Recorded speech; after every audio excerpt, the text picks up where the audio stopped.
लेकिन स्वर्णिम बड़ौदा मैं कह सकता हूँ कि बनने वाला है और एक आदर्श गुड़गांव की नींव यहाँ पर रखने वाली है। इतना एक आपको चंडीगढ़ नहीं आना, अब चंडीगढ़ आपके पास आएगा। तो इसलिए चंडीगढ़ इनके पास आया है। ये बात आज मुख्यमंत्री जी ने कहा कि बार बार बुलाना, आग्रह करना, एक बार हो गया, मिल लिए और उस दिशा में हम लोग काम कर रहे हैं। नमस्कार, आप देख रहे हैं हरियाणा उत्सव। मैं हूं अनिल खत्री। इस समय हम जनता बुटाना में मौजूद हैं और सीएम साहब के ओएसडी वीरेंद्र बड़ खालसा हमारे साथ मौजूद हैं। सर, बहुत बहुत स्वागत है। धन्यवाद सर, आज जनता बुटाना में आप पहुंचे हैं, क्या विशेष कार्यक्रम? एक पिछले दिनों माननीय मुख्यमंत्री जी द्वारा एक घोषणा यहाँ पर हुई थी यूनिवर्सिटी के लिए, तो आज उसी की प्रक्रिया का एक ये हिस्सा है। पिछले दिनों यहाँ की एक टीम माननीय मुख्यमंत्री जी से मिली, अधिकारियों से मिली है और वो जो प्रक्रिया है वो लगातार चल रही है।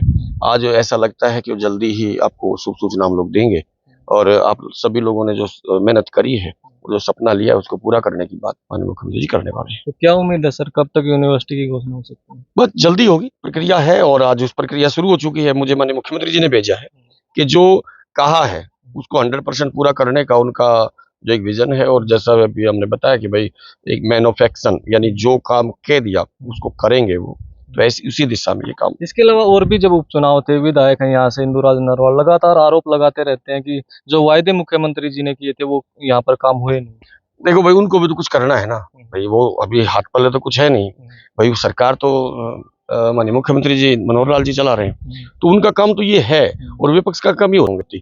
तो इसलिए उस प्रक्रिया वो चल रही है और उसके एक लंबा बड़ा विषय है, ये ऐसा सामान्य विषय नहीं है और उसमें जल्दबाजी में लिए गए कार्य हमेशा नुकसान भी दे देते हैं।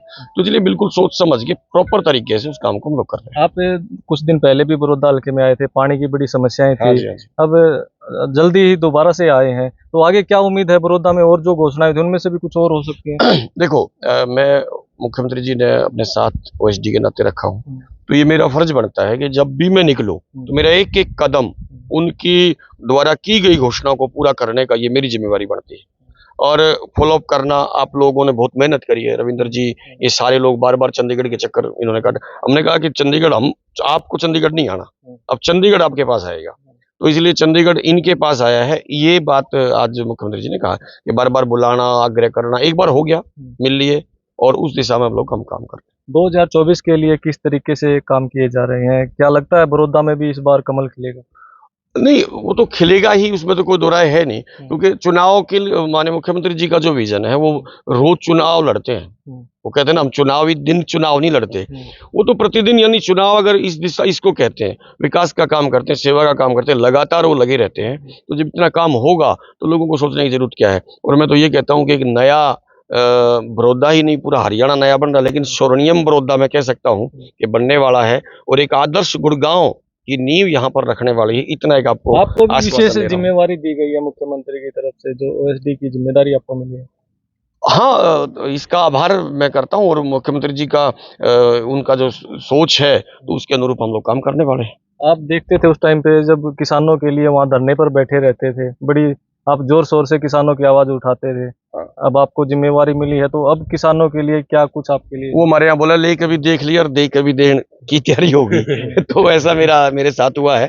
हम लोगों ने मूसड़ से काम शुरू किया था और कलम तक पहुंच गए हैं कि आज जब हमने लोगों ने लड़ाई शुरू करी किसानों की, तो हाथों में लठ थे और हम चलते थे। आज सरकार, मुख्यमंत्री जी, मैं को भारतीय जनता पार्टी का कार्यकर्ता तो नहीं था, लेकिन सामान्य किसान, जब मैंने ये पहली बार ये बात हुई, मैं आप सबको बता रहा हूँ कि मैंने बताया कि माँ मुख्यमंत्री जी ये कह रहे थे कि मैं उनके साथ जाऊंगा, तो मेरी माँ का पहला जो शब्द था वो ये था, भाई भरोटे कौन लाओगा फिर।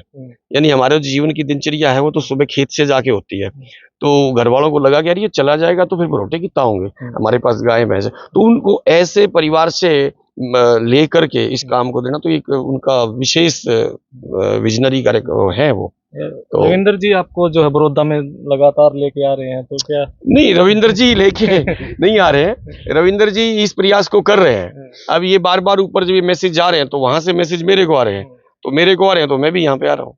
रविंद्र जी, जैसे मैं वहां से, ये लोग पूरी टीम गई थी, यहाँ की जो मैनेजमेंट कमेटी है वो सारी गई थी, तो ये सारे लोग गए तो रविंद्र जी भी साथ थे। तो अब रविंद्र जी से बार बार जब ये आगे आगे रहते हैं तो फिर हम पीछे पीछे रहना ही पड़ेगा।